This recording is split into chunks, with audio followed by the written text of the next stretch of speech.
vlog on a blog. Tomorrow's news today. Get to the truth.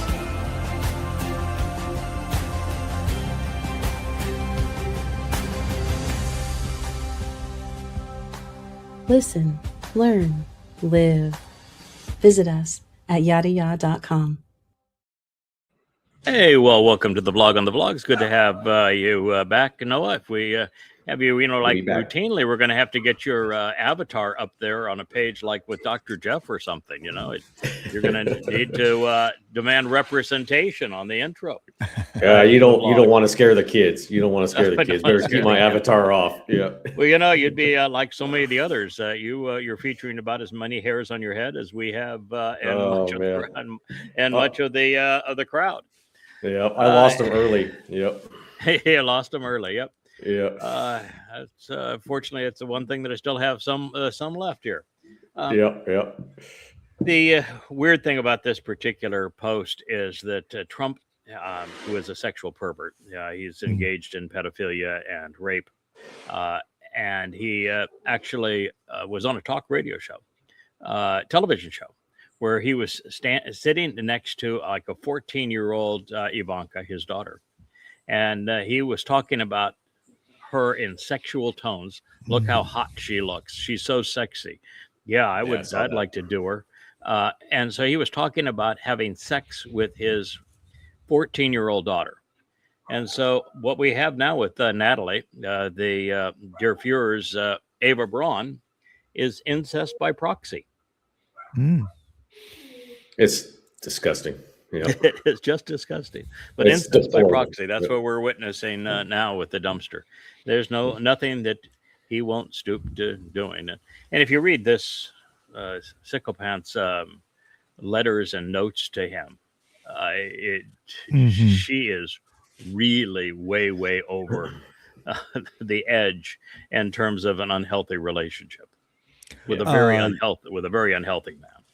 Yeah. I think we have a clip later on where they first meet, and it was, gushing staged. Is the word. It's yes, staged. Yes, yeah. We'll introduce that when we come to that post. It seems there's no level of depravity that this man is willing to stoop to. I am shocked. Well, I shouldn't say shocked. I should be used to it by now, but. Yeah, and it's important that we keep on harping on this because we were the first to recognize that he is the person that Christians know as the Antichrist. He is the Satan incarnate, Rahab by the Yahweh's prophets. That when you study each of the prophetic portrayals of the arrival of the great betrayer, he is Donald Trump at this time. There is absolutely no question that this is the incarnation of Satan that the prophets have warned us about. And the very fact that we've come to recognize it and that he will betray Israel and the world, and that we're witnessing it with every aspect of his life today, it's really important that we continue to harp on this. And it's not just because it is one of the great discoveries ever, but it is also because he betrays Israel. And yet at the moment, Israel, even after having been betrayed by him over and over again and showing that he's satanic and having him so vividly depicted throughout the prophets with all of his characteristics, they still view him as if he were a messianic figure in the second coming of Cyrus. So, it needs to be drilled into Israel's mindset that the man that they think is protecting them is the great betrayer. Yeah. Satan has a type. Go ahead, Noah. Satan has a type. And the thing that's quite obvious here is that he is very similar to Muhammad, who engaged in incest, who engaged in pedophilia, who was a rapist and a sexual pervert, and an egomaniac and a psychopath. So Trump is very, very similar to a man who admitted he was demon-possessed in Muhammad. And he is very similar to Hitler, the same kind of unhealthy sexual relationships that we know that Hitler engaged in. So this is Der Fuhrer and the rise and fall simultaneously of the Fourth Reich. This is an essential element of our time, and it's going to play out graphically and brutally and viciously over the next 7 years. Yeah. I mean, he's so welcomed over in Israel. They're going to welcome him there when he's done destroying America. And they know that he betrayed them in the memorandum of understanding, completely checkmated them, such that there was no option, no wiggle room, no recovery for Israel. Totally, complete. And the vice president of the United States, with Trump's blessing, is renouncing Israel at every opportunity. Mm-hmm. Yep. But at least he's a happy pervert. All right. So this particular video, and you can play it. I just probably mute the sound on it as it's playing. But in this particular video, what they're showing is that what they're claiming is Hamas, and I'm just going to say is Muslims, used the hospital that was funded by America, Europe, and the United Nations, and that was under the auspices of the United Nations, UNRWA. They used it and the funds and the facility to torture Gazan Muslims. Long before the Israelis showed up after the brutality of Muslims on 10/7, that hospital was used to torture Gazan Muslims to make certain that there was no rival to Hamas. Wow. Pretty astonishing. Well, not astonishing. It's just, Islam has been Islam. It hasn't changed in 14 years. Islam. Yeah. We shouldn't be astonished, shouldn't be surprised, but you're taken aback when you realize that that the West can continue to fund and embrace a religion that is this disgusting, this horrible, this vicious.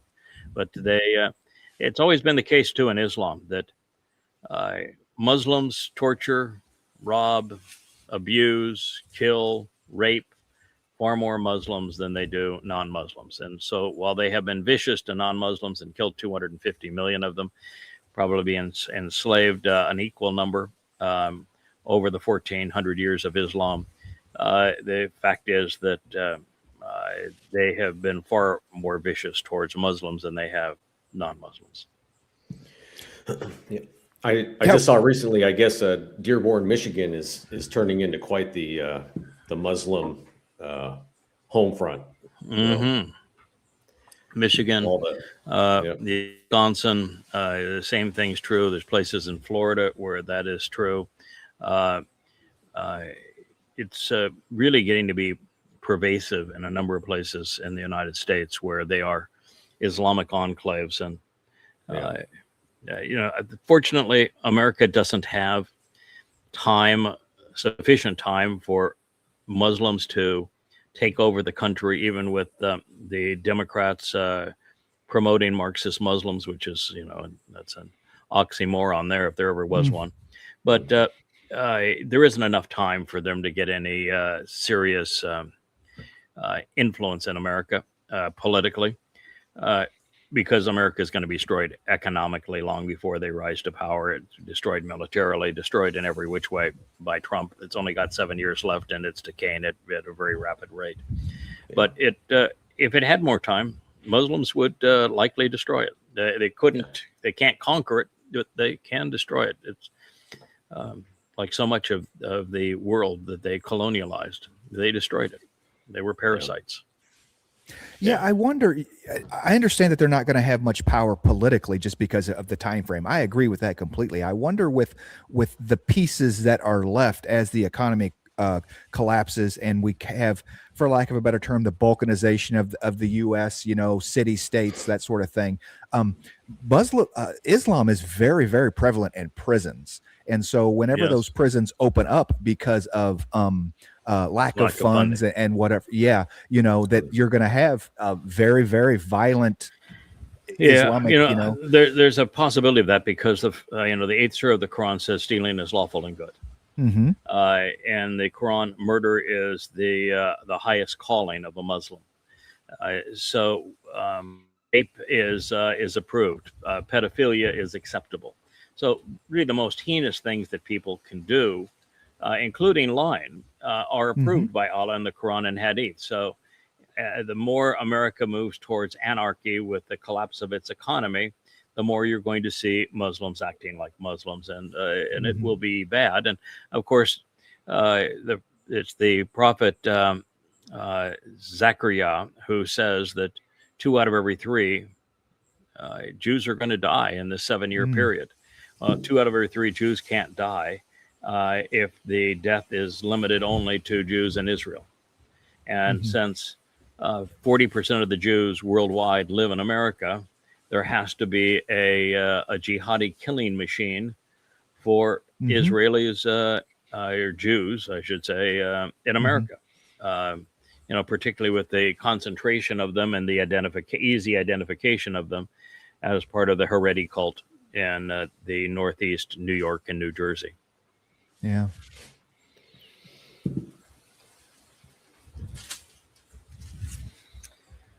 So here you have Benjamin Netanyahu being promoted by Robin, who was actually a fairly decent pro-Israeli account, but she's swallowed the same toxin that they all have now and has become a useless mouthpiece for Israel's destruction. She is reposting Benjamin Netanyahu line and saying for nearly 4,000 years, the land of Israel has been the homeland of the Jewish people. It's always been our home. It will always be our home. If you don't know your own history, why do you expect people to believe you? The truth is quite different than that. Israel is actually a naming convention. It was applied to a very specific Babylonian. In fact, a really creepy fellow, Jacob. One day, Jacob was purebred Babylonian on his mother and father's side, and his grandfather and his grandmother. He was as Babylonian as you could possibly be, purebred. And the next moment, he's renamed as Yisrael. So it is a naming convention. It is not an ethnicity. And you need to know that. It's an important naming convention, but it's a naming convention, not an ethnicity. Second, that this occurred 3,860 years ago. Now, that's close enough to say nearly 4,000, except there was no Israel then. There was a naming convention for individuals to be known as Israel, but there was no land of Israel, no state of Israel at that point. And that would not actually occur for quite some time. As a matter of fact, Israel as a nation was manifest when Israelis foolishly voted for King Saul. Against Yahweh's advice. Against Yahweh's advice. They rejected Yahweh for King Saul. And that was not 4,000 years ago. That was 3,000 years ago. And that was if you want to brag about that, that was not only a complete rejection of Yahweh and a disastrous move. Israel as a united nation only existed for 100 years. And even then, during most of it, you had the favorite son, Dowd, as the object of a assassination plot by the elected leader. So it was a house divided, and it was only for a very, very brief period of time that it was a united kingdom, and for only 33 years was it a united kingdom with Jerusalem as its capital. But even then, when it was a united kingdom of Yisrael under Dowd with Jerusalem as its capital, you have the Absalom rebellion. And half of the nation went to war with the other half, and so it wasn't even a united kingdom at that point. And then it's turned over to Solomon, and he was good for about 15 minutes, and then he started marrying pagan women. And 15 minutes is an exaggeration the wrong way, but he, within 20 years, he was gone, and Israel was no longer a united country in just a matter of moments after his death. So Israel was only a country for 100 years, and that was 3,000 years ago. So you can't say always, and you can't say 4,000. And so all you really have is Yehudah. And of course, Yehudah ceased to exist many times over the years. And on top of all of that, once you know that there is a Yehudah, you know there are no Jews. So their Jewish people only have a history of from 1650. There were no one on earth was called Jewish or a Jew prior to 1650. And it happens to be a legacy of the King James Bible that condemns Jews as the killers of the mythical Jesus. So that's not really a very good place to take your name, is it? And to take that name, you have to erase Yahweh's name. So you've rebelled against him yet again. So in this talk here, by not knowing your history, not knowing your God, not knowing your own heritage, you've made a mess of things. You've just done nothing but showed that, Robin, you don't know, that Netanyahu doesn't know. And what did Yahweh say about not knowing? What's the consequence of his people when you are in this condition and you don't know? Yep. Right. You are destroyed. So you think that Yahweh's an idiot and doesn't know your fate because you are so unknowing? You're so ignorant of your own history. Because you don't know it, you're going to be destroyed. That's what's happening. And this man is leading the charge to destroy you. And now you're promoting him, Robin. Why would you do that, Robin? You're smarter than that. You should be better than that.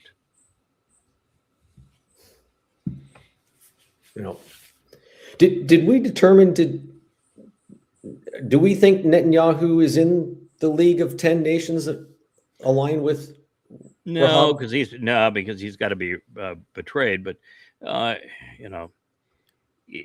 is it a remote possibility that he's included in them? I guess, but he's a proxy. He's of Trump, and who knows who is going to be by the time you get to that point, who's going to be in power? I mean, you've got Netanyahu, who's could never form a government today. Couldn't even come close to forming a government today. That doesn't mean that he's going to lose, because his opponents have a tough time forming a government too, because of the voting bloc of the Haredi being so counter to Israel's interest. So will he even be a prime minister a matter of months from now? Then you look at a bootlicker like Macron. He has about 10% popularity in France. He couldn't be elected right now. You look at Ed Mertz in Germany. He couldn't get reelected right now. You go throughout the European countries, and I'm not sure there's a single one of them that'll be around. And there'll be Muslim nations that Trump, for monetary reasons, would include in his kitchen cabinet. But the problem with that is that they're really under a lot of stress at the moment. They're about ready to be buried. And so who knows what's going to come out of this Iranian war. So, well, I have picked what I think are the 10 with 3 or 4 in the iffy category and the backups. As the world sits now, going to be very different 4 years from now. Right. Oh, right. for sure. That makes sense. Yeah. Yeah. And how can a guy with a name like Netanyahu, be so wrong about these things? If my name was Gift of Yah. Nathan Yahoo, right? I would be telling everybody that we are Yehud. I would be. That's what I would be doing. And I'd be saying Yehud is a compound of Yahweh's name and Dod's name, and Dode is our eternal King and our Messiah and our Savior, and Yahweh is our God. And I would be telling everybody that I represent Yehud and Yehudim. Mhm. That's exactly Yeah. what I would be doing. But he is not. That's why he's a demon. He is so caustic to Israel's survival that I'm disgusted by the Robins of the world who should know better, who continue to promote those who are destroying the Jewish state. I wonder if the rabbis even pronounce his name, huh? Hard to pronounce his name. Did they say Netan Shemu? Yeah, no, they are willing to say parts of it because there must be 500 names that you have to say that include Yah or Yah-O or Yo or portions of it. So you can't mention like the prophet Yashayah or Zachariah or Yirmiyah. You can't mention any of these prophets. Yoel, Elia. You can't mention any of them without including Yahweh's name. So that trying to erase Yahweh's name from their lives is one of the dumbest moves ever, because you can't speak the language without it. It's just ludicrous. I mean, how do you even say Haya, the verb that is the basis of Yahweh? Right. Yeah, I never understood that. I don't. Yeah. Well, you can't. You have to. It's not understandable. No, it's not. It's religion. You have to. It's religion, it's not logic. Get rid of reality to have your religion. It's religion. It's religion, not reality. Speaking of oh my God! I think I have 2 or 3 of these, but Yes. this one it may be the one that is the winner. This is the foot of this woman. First of all, the woman is nothing but a con job, and the likelihood that even this is the woman that they think it is, in fact, even the likelihood that there was such a woman is pretty much nil. But they're going to play with her skull and with her foot. So here's the Catholics playing with her foot. They're dipping her foot in water, and by having the water run into that basin, then everybody is clamoring to get a sip of that water. They're going to sell that water and drink that water as holy water, and it's going to be. See all these people around there. Look at them fighting to get in. See, they're going in there and they're taking it and now drinking it, and they want to put their soda cans in there and their buckets in there and their pitchers in there, and they're the guy with the pitcher. Oh my God, I got me some holy water here, man. It was dripped over an old foot. Dead foot necrotic water. Oh my gosh. Religion is a mini stupid thing. So who is this this woman? They called her Saint Agatha, and her sainthood isn't over anything she said. There isn't a single word from Saint Agatha. So did she write about who Yahweh is and how the Moedim are fulfilled and where we are on the timeline, and that Dode is the Messiah and the Son of God? Did she reveal something that was like helpful for people to know? Nope. I'm guessing not a word. No. Yeah. Not a word from Saint Agatha. No. The rumor on Saint Agatha is that, well, first I should back up and say the whole Christian martyrdom thing is part of the religion. It's interwoven into the religion. The Romans had no interest in martyring Christians, none. In fact, it got so bad that if you actually read the Roman history of this, they got so tired of Christians trying to get them to martyr them that they would say, here's the rope. You go hang yourself. You want a knife? I'll give you a knife. You want to do yourself? Just get away from me. You're a waste of time. And so the Romans had no interest whatsoever in martyring Christians. They had a lot of interest in martyring Jews, but not Christians. And so this whole book of martyrs, and it's all fabrication. And the reason they fabricated it is because the religion has no credibility. There's not a single contemporary eyewitness account of an alleged Iesu Christou, and of course there wasn't a Jesus until 1650 CE. So the religion has no credibility, and of course, even then, the caricature of said Jesus is nothing but a product of identity theft. So, since there's nothing credible, they want to make the religion appear credible by showing that people were willing to die for it. And if you're willing to die for it, well, that must make it true, or it makes the person willing to die for it an absolute idiot. Take your pick. Mm-hmm. I mean, if you want to believe that a religion is proved true by martyrs, then you're going to believe that Allah really is a god and Muhammad was a prophet, because there are Muslims all around the world that are willing to die to get the rewards of the Islamic brothel. So it doesn't prove anything other than stupidity. But nonetheless, with weak minds, martyrdom is something that people think is a validation of their faith, because there's no logic behind it. So they imagined 90% of it, and the parts they didn't imagine, they perpetrated their own crime.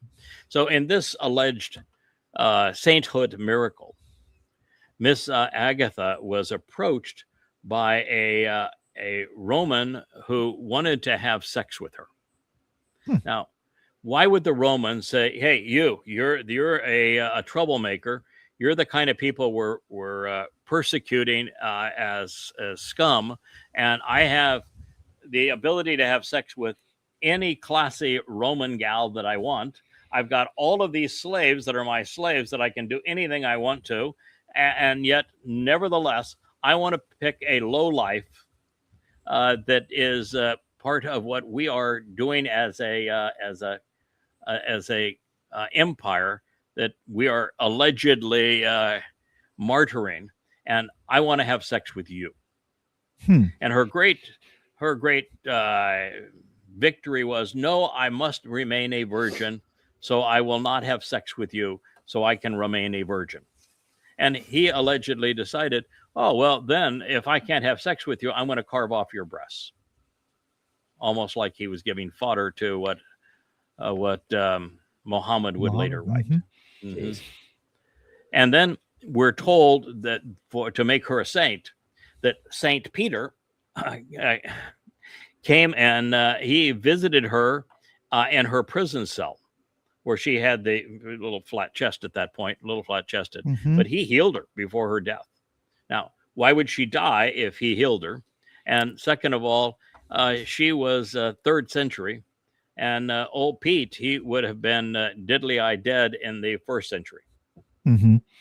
But nevertheless, it's a really cute foot that she has there, and they're going to put her skull inside of a contraption that they've all got for her. So stay tuned. We've got more posts of Saint Agatha. But the bottom line is here that religion is a mini stupid thing.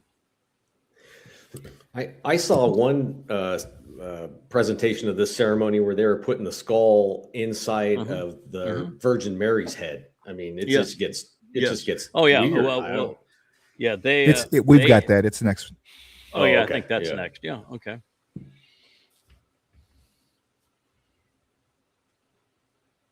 Just bizarre. There you go. Yeah.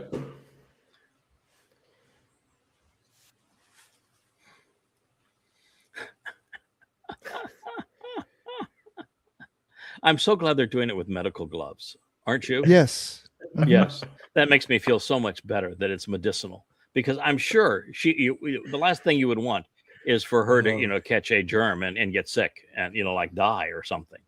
Wouldn't that At least we know what's in the box now. It's a head. It's a head. Oh, Yeah, they took her head. Yeah, they took her head and they put it in a box. Ugh. And he's going to go kiss the head. Watch this. Yeah. Yep. Showing off the skull. Yeah. I hold up the head. See, the blessed head. You can't make this up. I mean, I was just going to say, I'm gonna even put as the a work blessed of head fiction, it's nuts. inside of the graven image. This is hard to make up. I mean, Yeah. this is so bizarre. Yeah, it's just creepy. Yeah. Religion is the creepiest thing ever. And of course, now she's the patron saint of women who have breast implants and women who have cancer, breast cancer. and Uh-huh. she's the patron saint of women who are raped, and she's the patron saint of that is the closest to the Blessed Virgin Mary, who is the Mother of God and the Queen of Heaven, so that they could have Easter all per the Babylonian religion. But the Babylonians weren't this queer. I'm here to tell you, this Roman Catholicism is far weirder and more repulsive than any aspect of the Babylonian religion. Takes it to a whole new level, doesn't it? I mean, obviously she's the patron saint of skulls and other people's heads. I mean, it's just Yeah. weird. Patron saints of OnlyFans accounts. I mean, yeah, this is Yeah, just, oh my gosh. Yeah.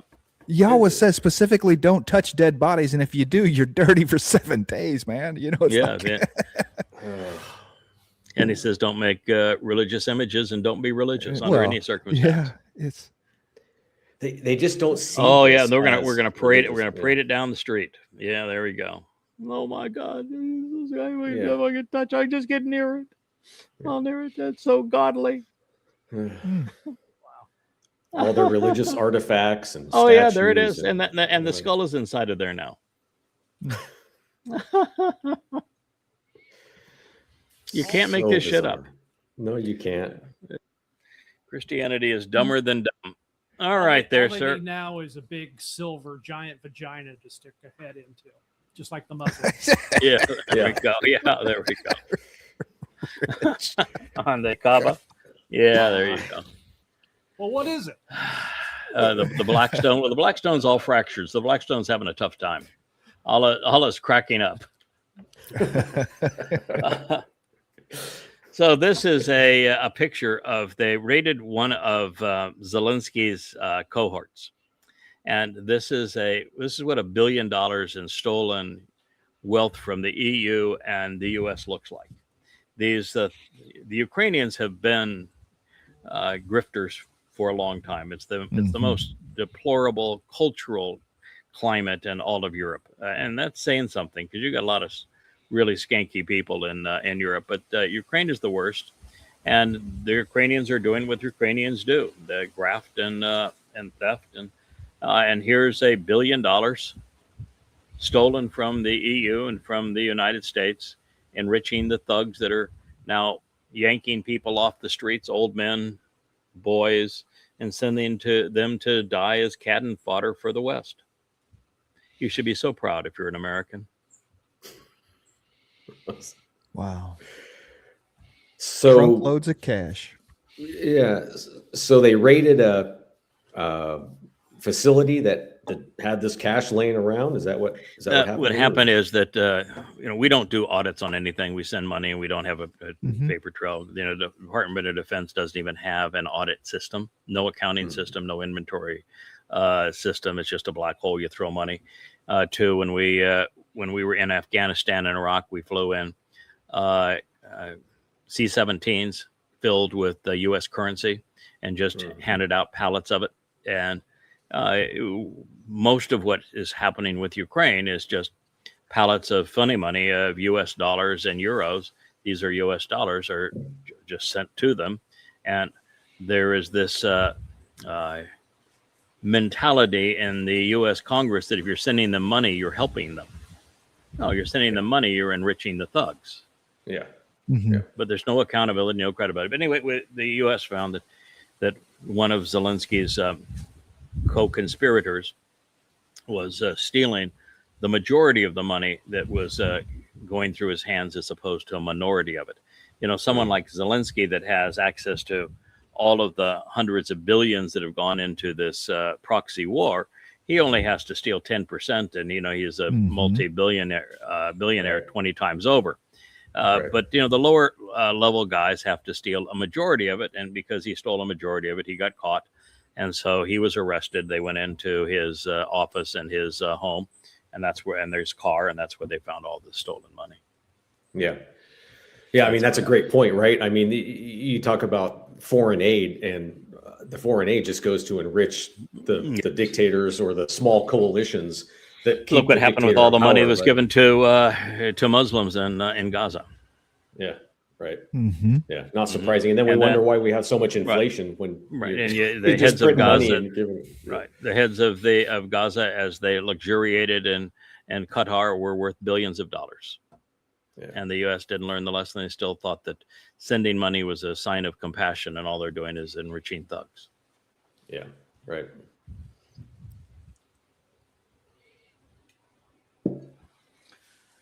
You know, this is another dreary day in Ukraine. Those aren't clouds, that's smoke. Mm-hmm. And it's smoke from more of Ukraine going up in smoke. And the reason is that today politicians are at a complete loss to understand cause and consequence. You do something, there will be a consequence, and they don't understand unintended consequences either. So cause and effect and unintended consequences are things that they do not ponder. And we're witnessing that now. And, you know, what is Iran now? It's a rump state. They have no access to resupply. They have no means of making money. They have no means of now of even making their weapons. They have no power. Their water supply is now corrupt. What's left? Mm-hmm. Their locomotives were all Russian. They've been destroyed. They have no air force. Yeah. All they have What's is the- cheap drones, which they make, you know, in the little houses, and the drones that they get from the EU. Makes you wonder what the point of all this is. I mean, what's this? Well, there was no point of it. It's There's no United point. States started a proxy war 20 years ago, so they Yeah. could steal Russian assets. Yeah. And that's the reason Yeah. why we replaced the Shah in Iran, was to steal Iranian assets. It's what America does. And Yeah. we started this proxy war for that purpose, and it blew up in America's face. Yeah. And apparently the Ukrainians can't even leave.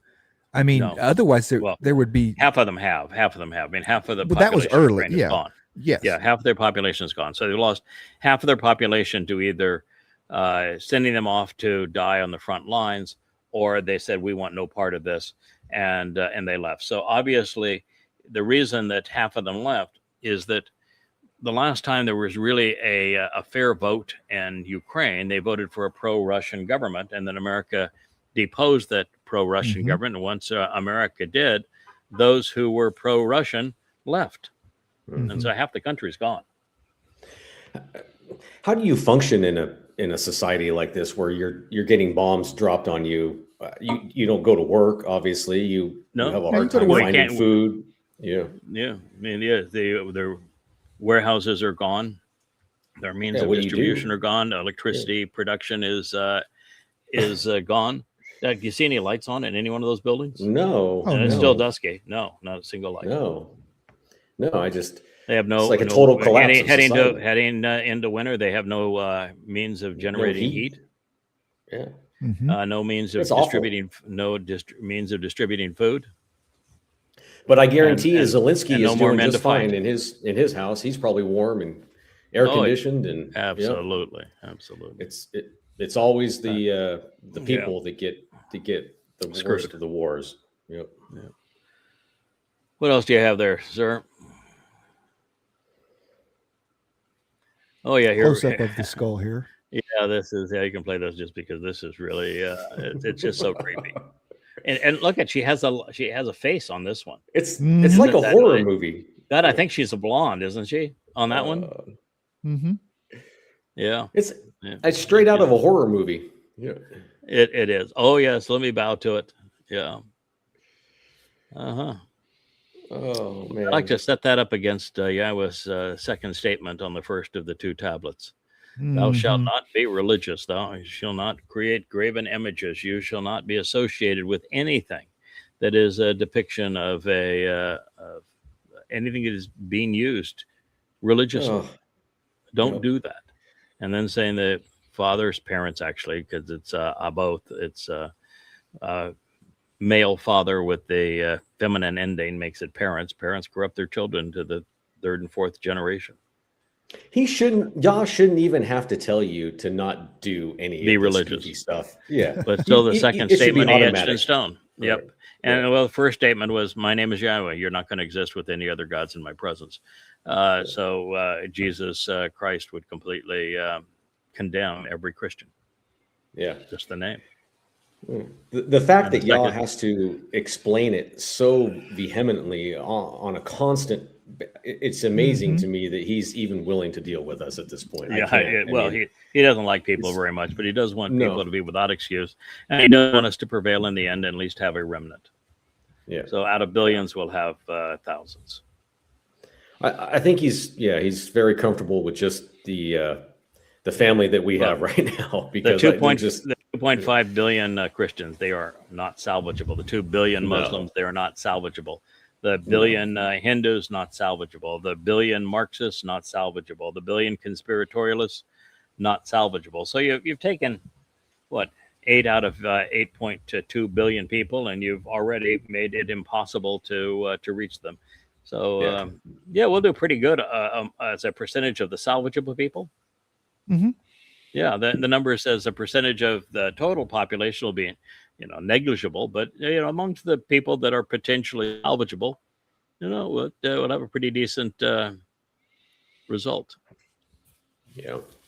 Well, I've been convinced for a while, and I know you've talked about this. I know Kevin has too. That this teaching here that we're learning right now from you, this is for the family that's moving on. I mean, Absolutely, it's not for these people. Would never, anybody here at this festival would. Wait till you get a load couldn't of possibly of comprehend this. a comprehensive analysis of the statements that Yahweh etched in stone. It will it'll take you up a notch. That is for Yeah. darn sure. Well, that will take you down to hell. A correct, amplified, and explained presentation of the 10 statements will take you to heaven. Yep. So here's the dumpster. This is Glenn Dyson, and he is saying that Trump's economics make no sense. What Trump is saying is that interest rates only go up when a nation is weak, and they go down when the nation is strong. No. It's first of all, when it's bonds, it's called yield, actually not an interest rate. It's called a yield. And the yield on a bond is based on the same things that run all economics, called supply and demand. The United States has increased the supply. When you increase the supply, you devalue that asset. If there was if you were a community of farmers, and there is one tractor for sale, and that's the only tractor, you're going to pay whatever you have to pay to get that tractor. Mhm. If there are fewer farmers and there are 1,000 tractors, you can probably pay $1, and somebody's going to say, "Yeah, please take this piece of shit. No one else wants it."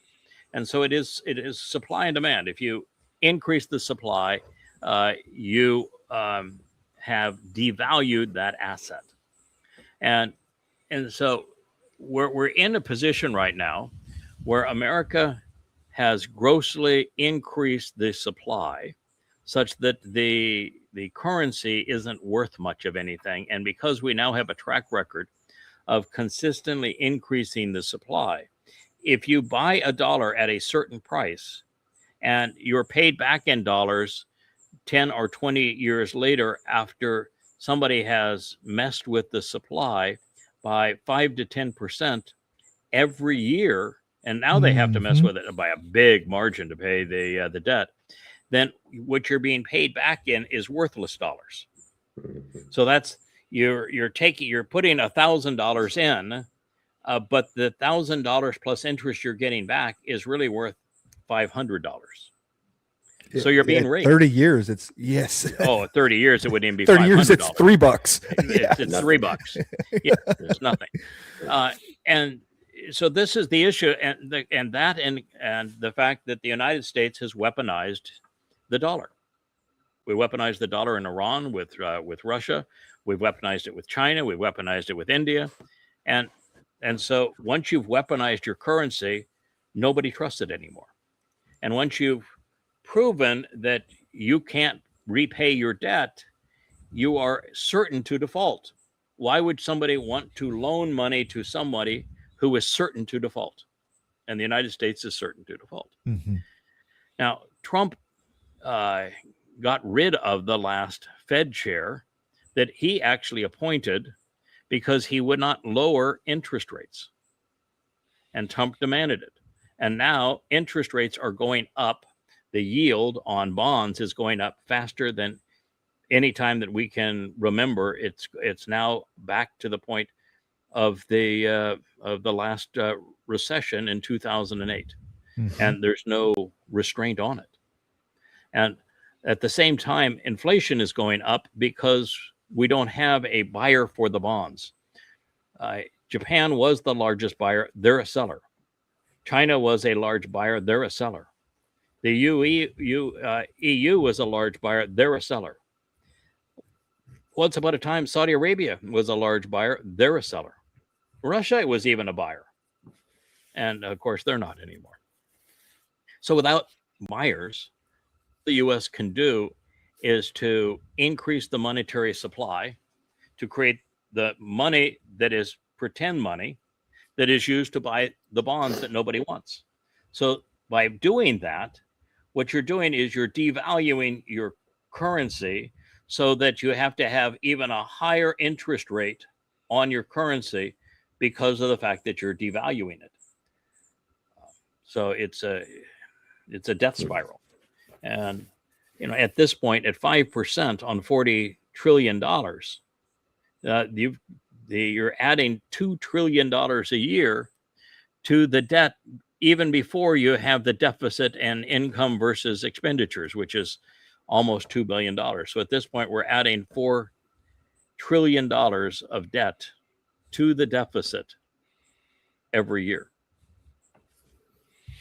Yeah, and you say buyers like they have a choice. I mean, let's be honest. The American military exists so that we can strong arm everyone else into using that currency. Bretton Woods exists so that we can strong arm everyone. If they even had a choice, they wouldn't be buying them in the first place, right? Well, now, I mean, now they and have that's a what choice. BRICS is. It's what now BRICS. They have a choice. BRICS, yes, and America caused BRICS to happen, and this guy has ruined it. And here we have a president here that claims, and the MAGA believe that he's this great businessman, and yet he's an ignoramus when it comes to debt. I mean, a complete ignoramus. This whole speech here is utterly stupid. Well, and from his point of view, if we have lower interest rates, it means we're doing great. So we must be doing great, right? That's the whole scam. Well, no, because interest rates are going up, so it means we must be doing shitty. So but we're not. We all this money's flowing in. That's what he's trying to say. No, but you don't get it, Kevin. Interest rates on yield on the U.S. Treasuries are skyrocketing upwards. He made a speech that says when a country is healthy, they go down. When a country is weak, they go up. They're going up at an unprecedented rate. He's admitting that his country is screwed. He's admitting that he fucked America. That's what he's admitting.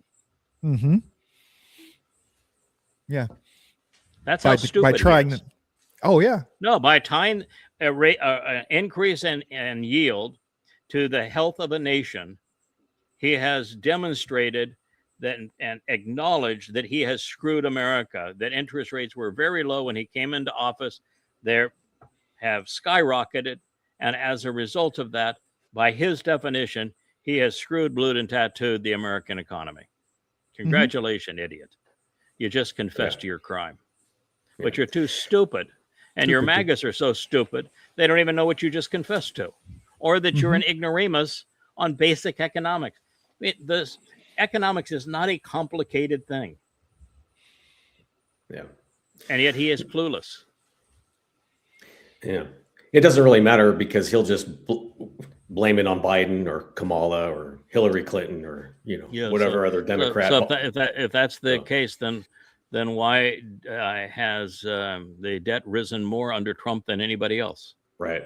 If that's the case, then why were interest rates lower under Biden than they are now under Trump. Yeah, right. Yeah. Now, he can't explain it. He just Trips on his own tongue. Yeah. He doesn't care about explaining dick, it. He trip on his own dick, but it's not big enough. Yeah, exactly. Yeah. Oh God. The religious are just so utterly stupid. So this whole thing is Jesus forgave the adulterous woman. How could you be that stupid? I mean, really, you've gambled your soul on a religion that you don't even know your own religion. This gets right back to the post by Robin on how great Netanyahu was in saying that the Jewish people have had Israel as their homeland for 4,000 years, and none of it was true. Do you know when the account of Jesus forgiving the adulterous woman was written? It's even after Eusebius. It's oh my God! Eusebius was in the 4th century. It was written in the 8th century. You know, there are hundreds and hundreds and hundreds of manuscripts of the book of Yahuchanan that predate the 8th century, and not a one of them has any part of that section of the dialogue with this adulterous woman. Not one.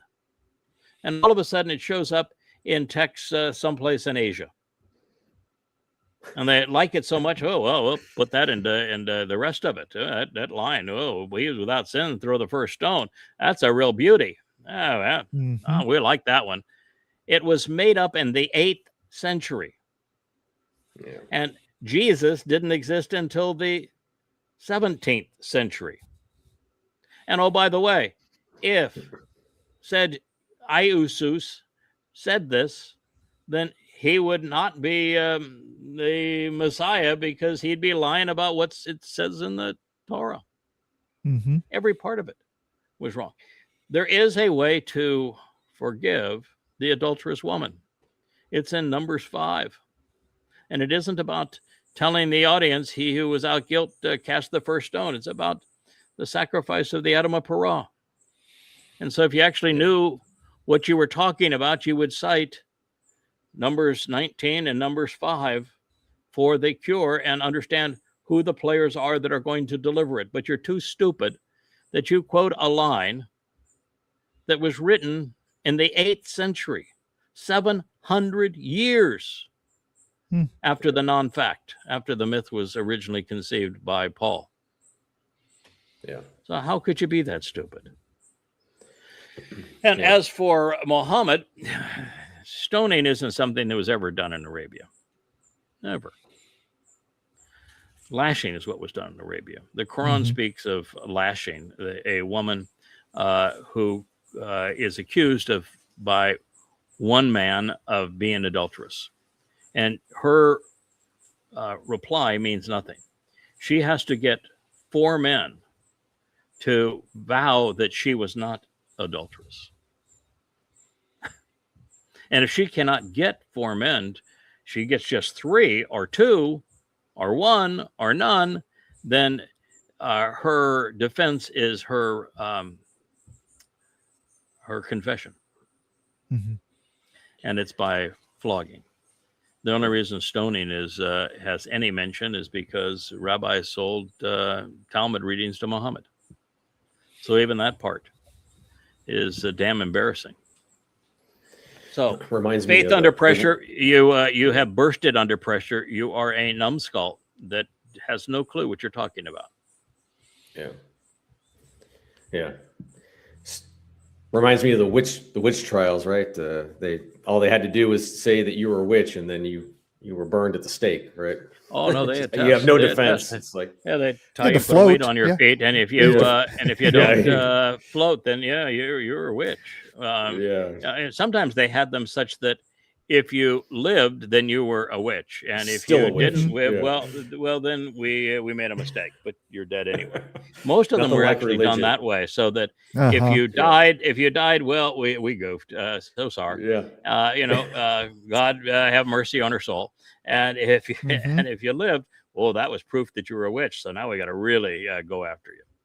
Yeah, religion has always hated women. That's any Yeah, it chance they can does. get to kill them, rape them. Yep, that's true. That's what Yeah, religion we're gonna does. have some of that tomorrow. We're gonna have Miss Leia is going to be the Mhm. co-host, and she's already picked some of her topics. Of course, they're going to be women's issues, but we do that. We defend women. So if this story has any legitimacy at all, which it obviously Mhm. doesn't, but if it did, you would think that people would understand that the adulterous woman would be Israel, right? Not some random woman that Correct. Jesus You came would think- across, right? That requires way too much thought, and Yeah, the rabbis don't even go there. And the idea of comparative religion. So our religion is better than your religion. So our religion must be true, and your religion must be false, because we can cite an example in our religion that's better than your religion. Right. That's why I never once partnered with a Christian when exposing and condemning Islam. Yeah. Yeah, my lie is not as bad as your lie. It's pretty funny. The Chinese are mocking America. You can play it. It's pretty cute.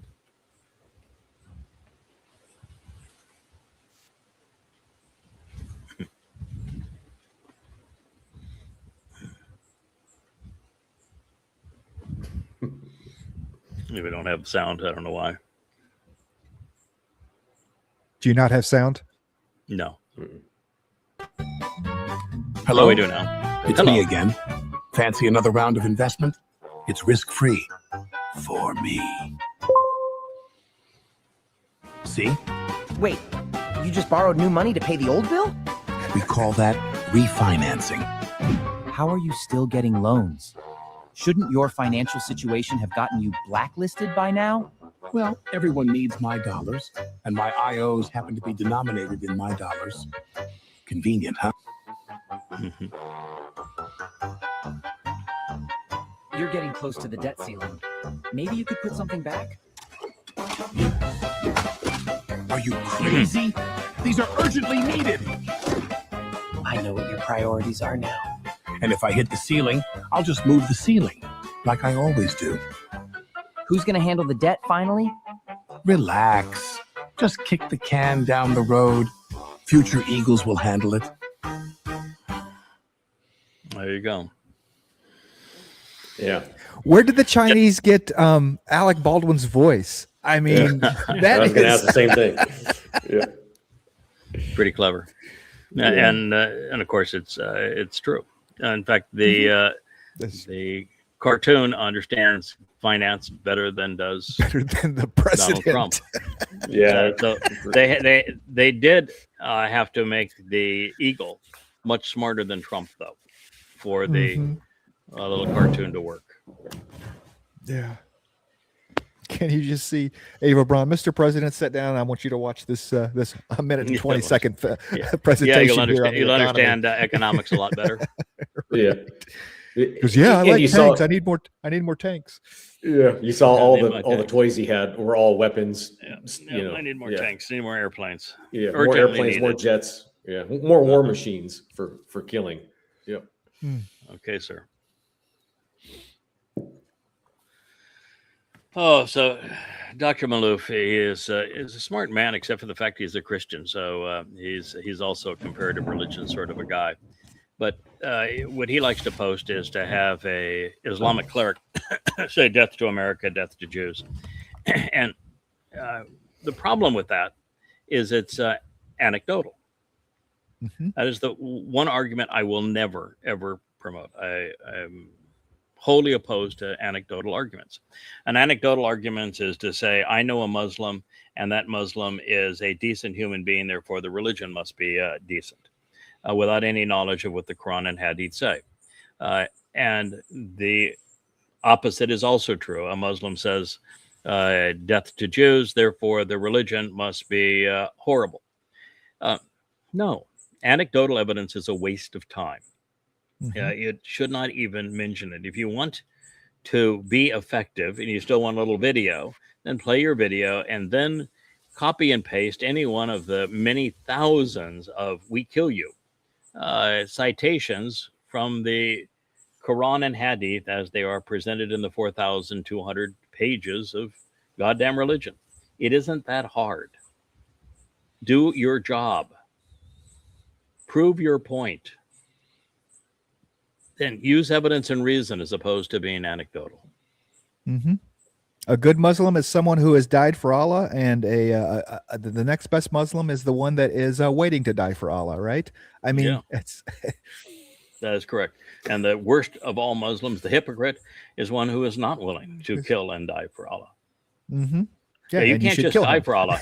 You have to kill. You have to be killing while dying for Allah to be considered a good Muslim. So there are, according to the 8 surahs, only 2 kinds of Muslims: those who have died killing for Allah, and those who will die killing for Allah. And the hypocrites are those who are not willing to die killing for Allah. Yeah. And yet there's billions of them that just billions of them believing absolute immoral this rubbish. Yeah. The worst book ever written. Crazy. Yeah. Prove that the book is vulgar. You're a doctor, for crying out loud. Stop it with the anecdotal stuff. Yeah. This is pretty cute. People are saying we spend too much time together. Let them talk. I wrote you something. A letter, 14 pages. Wow. Single spaced. I won't read it.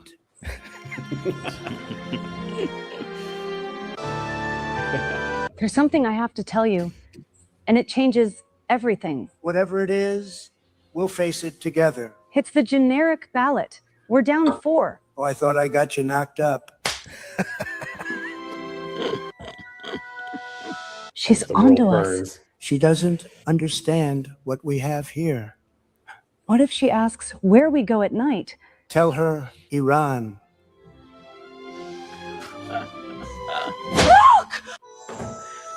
But when you have a prostitute that is upset with your cheating, right? When a prostitute is upset with your cheating, boy, life has really gone south for you. Oh Beautiful. my! The Will you head still tweeter. want me? The numbers better be hot. As the world burns. All right, that's pretty great. clever, Don. I got to give you a thumbs up for that one. As the world that burns. was pretty good. Days of their lives. Okay, so here we go. Is we're told, according to Duke Medical School, that being punctual is racist. Now, I've always told you that I'm not a racist, and I'm not particularly punctual now that we're trying to do all of these things simultaneous. I used to be really punctual. I'm not quite as punctual anymore, although we're doing a pretty good job of the 11 and 5. Sometimes, like today, I sat right on down at 2 to 3 minutes in advance, and then we had some technological hiccups. But so the best way to prove that you're not a racist is to have no consideration for other people. And if you say you're going to be someplace at a certain time, completely disregard that. Let them down. Have no respect for their time or their lives. And if you have no respect for anybody else other than yourself, then you're not a racist. Okay, sure. This is just crazy. I don't even know. Stupid people in stupefying places. Yeah. It's hard to make sense of something like this. I don't know where people. Well, of course, come up you with can't make things sense. like That is the point. It's not sensical. No. That is the point. So here you have one of the premier universities in the United States, and they are now promoting that being punctual is racist. Yeah. So stupid is as stupid says. Anything somebody does is racist at that point. Then anything, if you are causing someone else to have to do something that's racist, I guess. Oh yeah, of course. You're a racist unless you're a Marxist and you divide everything up by race. Boy, this is again. It's important because Donald Trump is impersonating Adolf Hitler, virtually every aspect of his life, and just here are some of the unbelievable things that this woman writes to a man who is a genuine piece of shit. This is a man who is Satan incarnate. So she is absolutely fallen for Satan.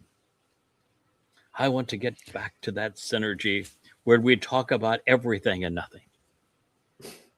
Pillow talk. You're the Alpha and the Omega, the all and end all. What would I be without you? It's and then I like this part where we've got a little. There's a little bit of atheism in here and somewhere. Oh, and please, when I fail, will you tell me? You have the absolute right to cuss me out if need be when I deserve it, because no one knows or cares about me more. Dude, that is a psychological condition right there. Seriously. Oh, of course. I mean, of course.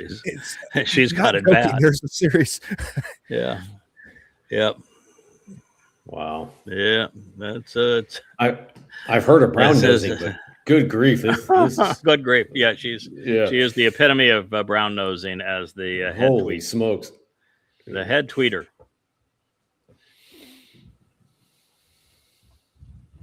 See, Leah wanted to do women's issues. We're doing women's issues.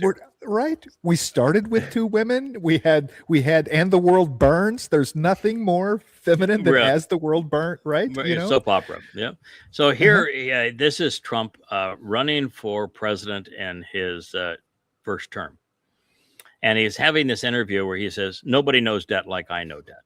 I'm the king of debt. I know everything about debt. And then he's talking about that U.S. debt at, I think it was $19 trillion, and how it's at $19 trillion because the Democrats, Hillary, knows nothing about debt. I'm the one that knows a lot about debt, and it's out of control. It's about ready to kill America. And so what you need is a president like me that understands debt, and we'll get this debt under control. And oh, by the way, there's another. So, and now it's $40 trillion. It's more than double that, which means that he was in a complete another fraud. But there, and you'd think that if you were a MAGA and you heard this and you saw what he had done, that you'd stop respecting him, stop promoting him. There's another line in here. He says, I know all about debt. When when you're in trouble and you have debt. What you do is you refinance on such a way that you give the person that gave you that money half of what they gave you. So that's what he's saying is that no problem. When you just screw over your creditors. Crisis, you just screw over your creditor. You give them half back of what they gave you. That's how you just say, hey, the economy's not so hot. I'm going to give you half. I mean, I'm going to give you half. Yeah, now we're back to $19 trillion in debt. In a few years I'll have it back to 40. We'll play the same game again. We'll see how stupid you really are. Yeah, go ahead and play it. It's just because. Her face. She just can't believe he just said that. Yeah, I call myself the king of debt. I'm the king of debt. I'm great with debt. Nobody knows debt better than me. I've made a fortune by using debt. And if things don't work out, I renegotiate the debt. I mean, that's a smart thing, not a stupid thing. And I made a fortune. How do you renegotiate the debt? You go back and you say, hey, guess what? The economy just crashed. I'm going to give you back half. I like that for me.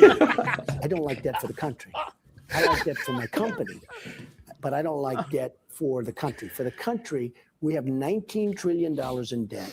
It's going to be very soon 21 trillion, not billion, $21 trillion in debt.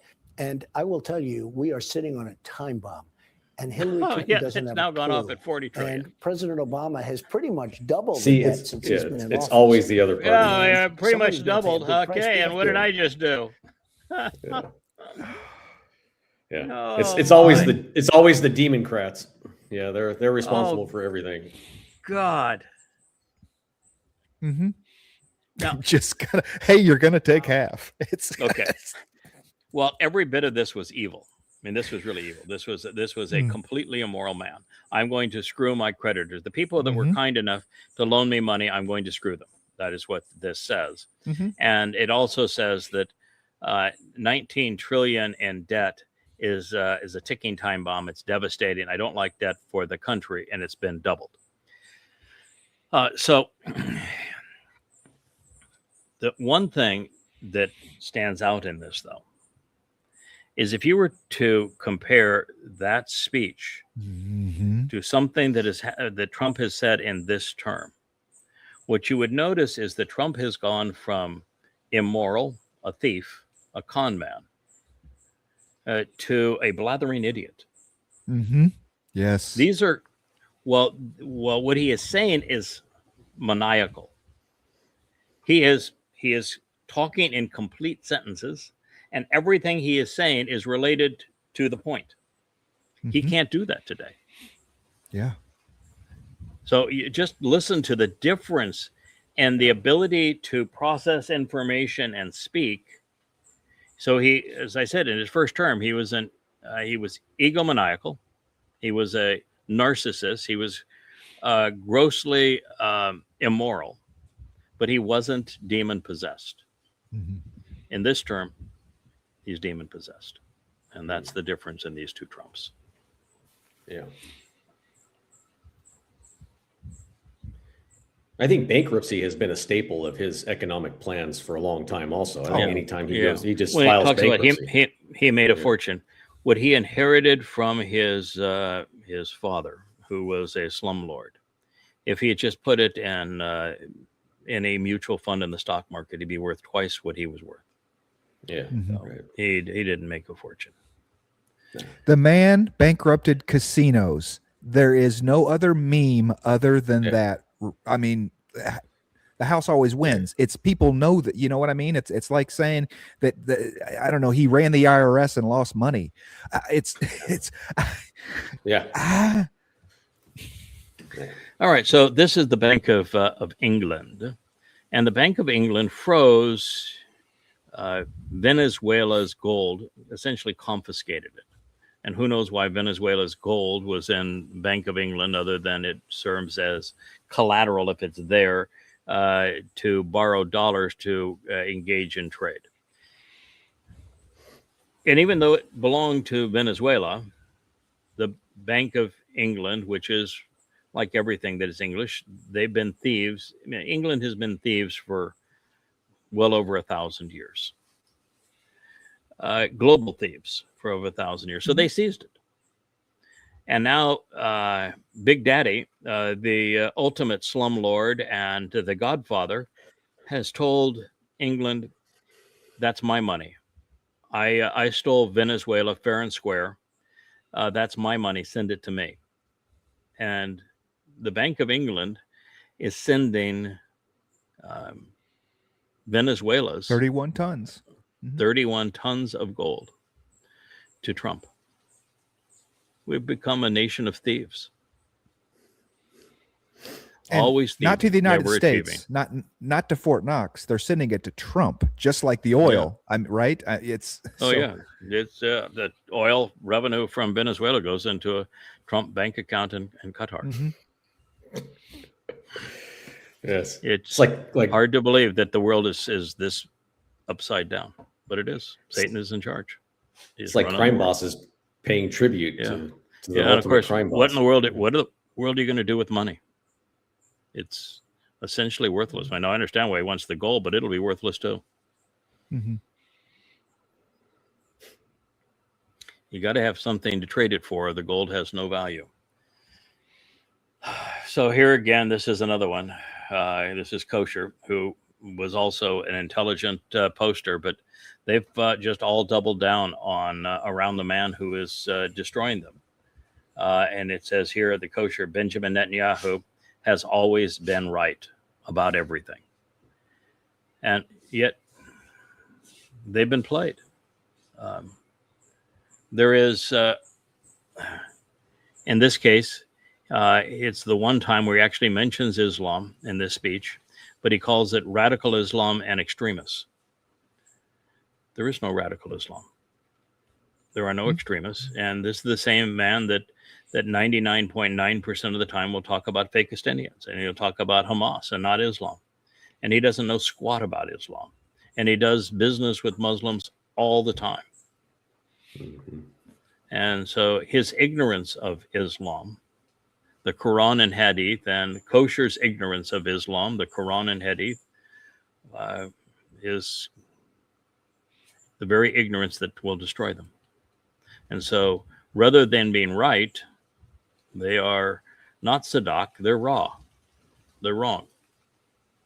And the thing that causes them to be wrong is their collective ignorance. And yet, while Israel has been raw, wrong, and ignorant for a very, very long time, 3,000 years, they pat their own back and tell the world and themselves just how wonderful they are. They think that they're righteous when God says, no, you're despicable.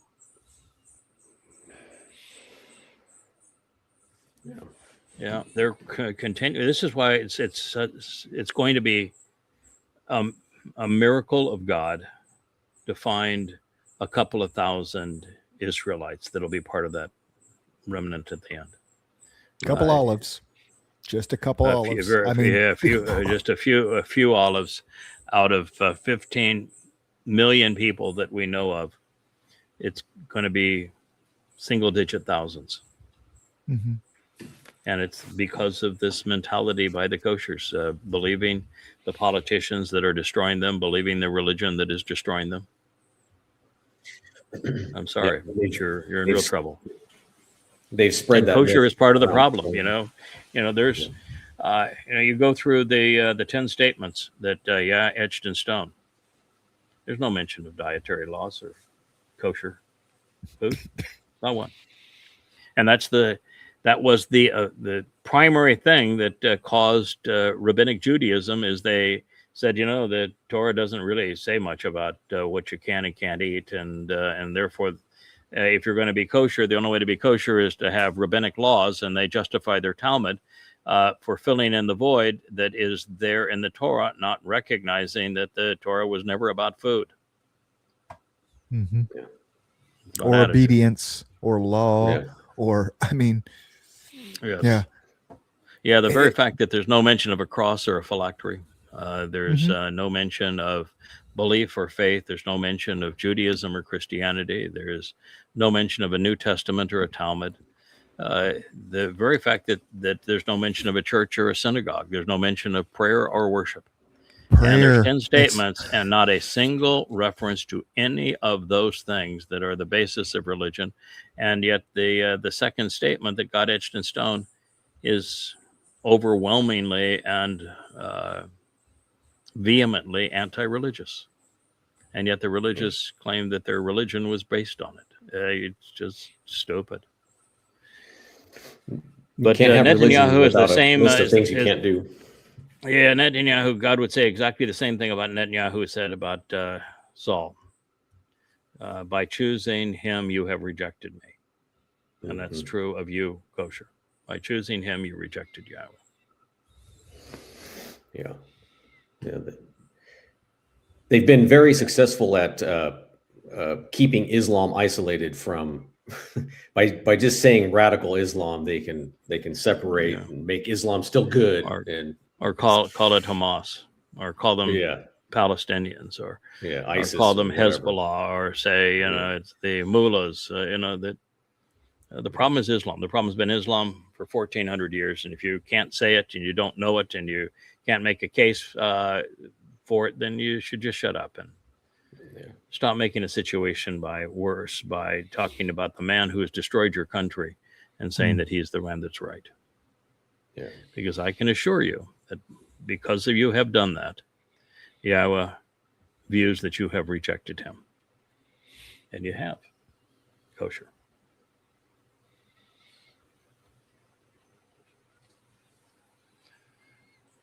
Okay, so I don't know a lot about the stock market, but that don't look good.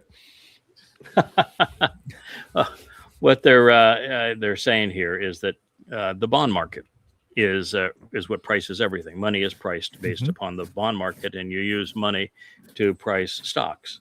So the foundation of it all is the bond market. It's not the S&P 500. And across the world, the bond market is imploding. And the worst case is Japan. The second worst case is the United States. And it's literally imploding. And interests are going up yields are going up very rapidly because nobody wants to buy them. There are no buyers.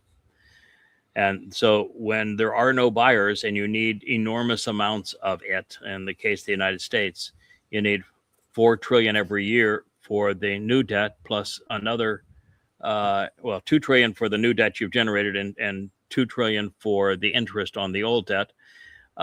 And so you need 4 trillion a year, plus much of your debt is in 1 and 5-year bonds that are short-term bonds, and you have to refinance those bonds.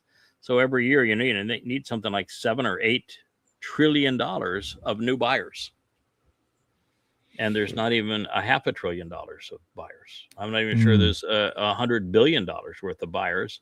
There are no buyers, and you need upwards of 6, 7, 8 trillion annually just to be solvent. And the only way to solve that, and it can't be solved, is that the way that you kick the can down the road is you destroy the value of your money by inflating the monetary supply and using the illusion of that money to buy what people won't buy, what nations won't buy, which is your debt. And when you do that and you inflate your money supply, you make your money worthless. And under that basis, then you need to raise the interest rate on the yield on your bonds. And when you raise the yield on your bonds, then you need to sell more of these bonds, which people will view as ever more worthless. So it's a vicious cycle, and you can't get out of that cycle. And that's the cycle that Japan and the United States are in right now. Yeah, it's just going to be interesting. Nothing they can do with the 20 and the 30-year debt. All America is doing with it now is they're refinancing the 20 and 30-year bonds with 1 year and 2-year treasury bonds. Short term for the long term. That is a complete admission of we're in a death spiral and we have no clue what we're going to do. And there's not even buyers for those. And the interest rates on those went right up. So they just fired up the printing machines to buy them all back to make it look like And of course, we talk about printing money. They don't actually print it. They just increase the money supply. Yeah, right. And so the Fed, who increased the money supply, will use the money that they created out of thin air. It's just digits on a computer. And they will use that money to buy the bonds, and the interest on the money that they created from nothing, that wasn't their money, they get paid the interest on. How do you get that gig? How do you get that gig? In Shamaim, I'm telling you right now, I want that gig. Okay, you want that gig? I don't think you do. I think you want that gig. Yeah. That was. Have you ever read the book "The Creature from Jekyll Island"? Jekyll Island. Yeah. Oh yes. That's the story of that gig. If you want to know how that gig came into being, it's pretty monster. It's a pretty monstrous story. And of course, that story now is so very old, and it's back when the debt was in the billions of dollars, and it was irresolvable then. Yeah. Yeah.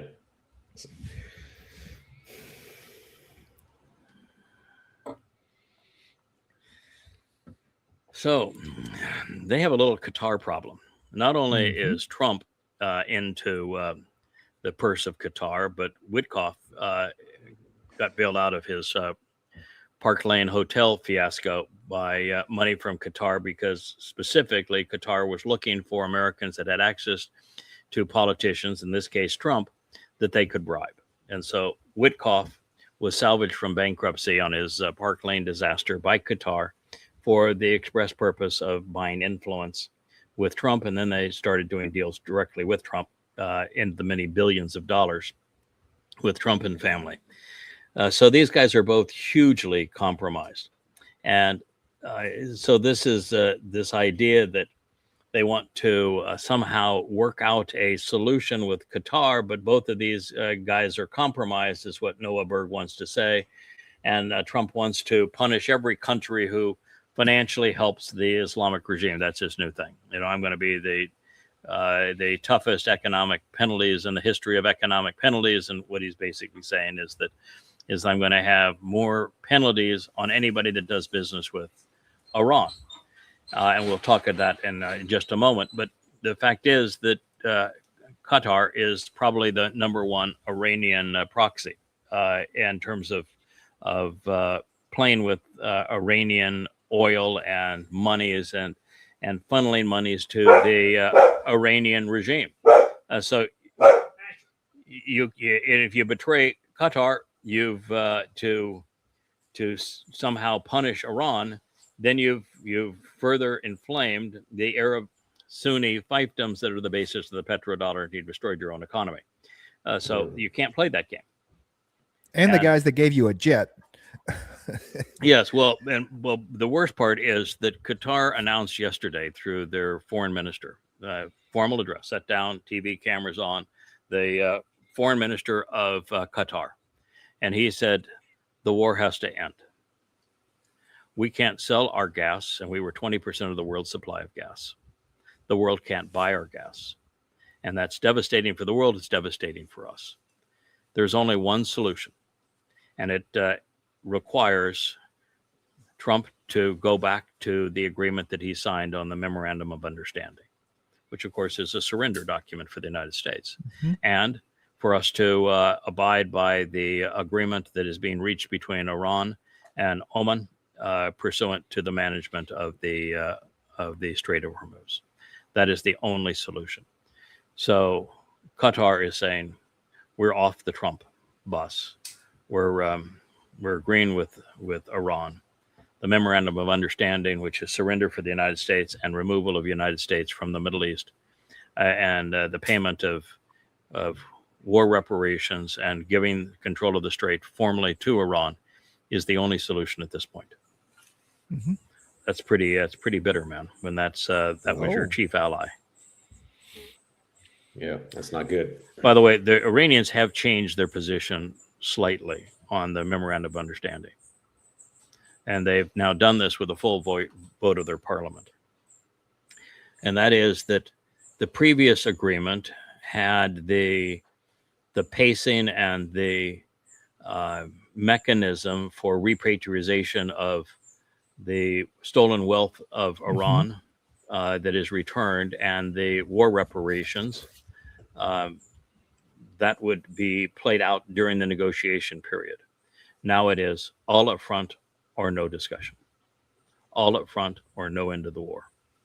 We don't trust you anymore. It's all up front or nothing. Do you think Iran will take U.S. treasuries? I got your 27 billion. It's on the way. It's, you know what? We owe you. So how about 14? You'll take half, right? We're printing it right now. One piece of paper. And then we'll dock it by half, and then half again, and half again. And what the hell? It was worthless paper anyway. Right. That you need to edit. Yeah. What I want to do is I just want to kind of set up the line to see if it's going to be Friday before Trump comes out and says, hey, we got it, because we're no longer talking to him. That was yesterday, right? Yep. Yesterday was we're no longer talking to him, where it's the strongest economic sanctions in history that we've ever hit him before, right? And so I'm just wondering if it's going to be Friday or Monday that we've got a deal, everything's going to be fine. Is the line? Yeah. And of course, then we'll get the slide on the toughest sanctions in history. Not a single one of the sanctions is on Iran. It's on who you are. Yeah. You know who you are. I don't have a clue who you are. But it's not Iran. The sanctions are not on Iran. Sanctions didn't work on Iran. Sanctions didn't work on Russia. Sanctions didn't work on anybody. Sanctions just don't work, nor do tariffs. And so you're repeating what failed, and this time we're going to be the toughest ever by having non-sanctions on people that I don't know who they are, but they know who they are. So that's going to work. Anybody that would like to be sanctioned, please step up. Because you know who you are. Yeah, because you know who you are. Yes. It's hard to imagine anybody takes this guy seriously. Well, yeah, they do. This is just so sad. This is one of the Ukrainian. You can't call them recruiters anymore. They're kidnappers. This guy took this woman's husband. dragged him out of her home. I mean, she's no spring chicken. So dragged him out, and he's just, I don't give a shit. You know? Well, and it was not the dude's got blood on his elbow, so something happened in of course, in taking the hauling him husband. away. Yeah. And so if you were kidnapping somebody and giving them no training, you put them on the front line in a war that you're losing, and you can't even defend your capital, what is the point? You just want them to die? You just want to? Are you playing the Russian game of the Russians? The Germans only have so many bullets, so if we just continue to run into their swarm of bullets, eventually they'll run out of bullets. Is that the game that you want to play now, Ukraine? That will just throw more and more young, old, feeble people on the front lines. Eventually, the Russians will run out of artillery or drones or bullets or something, and it'll all go away, because that's the dumbest strategy ever. No, there's no plan. There's no plan from the top down in it. It's all about the gravy train. Zelensky doesn't want it to stop because of the money. This guy right here doesn't want it to stop because he's getting paid per head. Every head that we bring in, we get a cut. Yeah. So it's all about the dollar. Yeah. Yeah. That are worthless. Picture epitomizes war, doesn't it? I mean, just horrible. Yeah. Okay, there.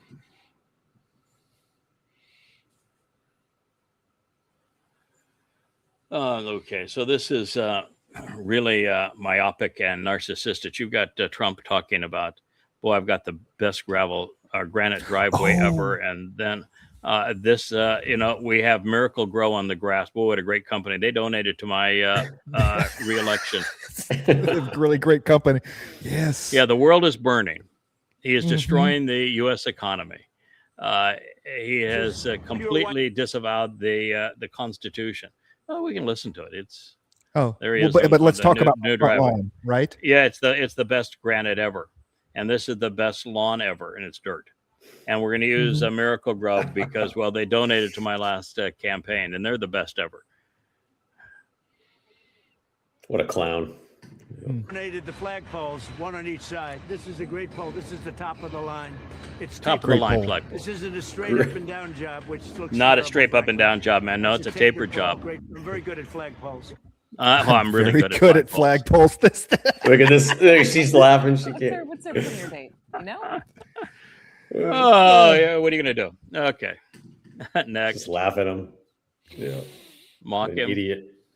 Yeah, this is thank you for the clarification. And here I thought that the pricing of bonds and debt was a function of supply and demand, with increased supply and lower demand making the bonds less attractive. But no, it has all to do with interest rates go up when the country is failing. Interest rates go down when the country is succeeding. And so now that we acknowledge that interest rates are being ratcheted up very, very rapidly, I appreciate your confession, Mr. President. Yeah, you can play just a few sentences of it just to. These ridiculous interest rates, they're ridiculous. Look, when our country is strong, interest rates should go down. When our country is weak, frankly, they should go up. But this country is strong. There's never been in history the kind of money coming into a country as we have right now. He's mistaking his own wallet for the country. And since the interest rates on sovereign debt all around the world are going up, and the demand is going down, it means that countries are in a shit pile of trouble, including the United States, which is leading the charge to, boy, we must be weak, frankly. Thank you for the confession. Yeah, things are Yay, so MAGA. obvious. He has to get onto TV and try to tell people that what they're seeing isn't real. That that it's not. Well, that's it's all he not- ever's done. It's just believe the words that are coming out of my mouth, because what you're experiencing isn't real. Yeah. This is quite the deal here. This is the place where he introduces us to Ava Braun, the head tweeter, and he is talking about how this woman was so glorious as a newscaster. She was on a news station that is so remedial that I don't even know the name. It's 3 initials, OA something. I mean, you never heard of it. News. Yes. It's you might as well call it a YouTube channel. But I think there's YouTube channels have a lot more followers and listeners than that particular thing did. And it doesn't exist other than YouTube kinds of things. She was there, and I had actually loaded like 10 of her, maybe 20 of her presentations, because she never delivered news. All she delivered was Trump is great. Boy, the world's so much better off with Trump. I just love Trump. Isn't Trump delicious? Can you believe that the world would even stand a moment if it didn't have Trump? My life would be nothing if it were not for Trump. That was what she had to say. It was no news. It was, I've got Trump really bad. So now Trump wants to introduce this crazy woman to the world. And he's saying, oh, she was misdiagnosed. I don't know what the misdiagnosis was, but it was a misdiagnosis. Who knows what the misdiagnosis was? I don't know about that. But she was misdiagnosed, and she survived the misdiagnosis. And she is such a glorious presenter of the news. She just lit up the screen, and oh wow, and she might even be in the audience. Is there a Natalie in the audience? Natalie, are you here, Natalie? And she comes up, and she goes into a whole speech that she had prepared. So this, thank you, Mr. President. Now let me tell you about my misdiagnosis.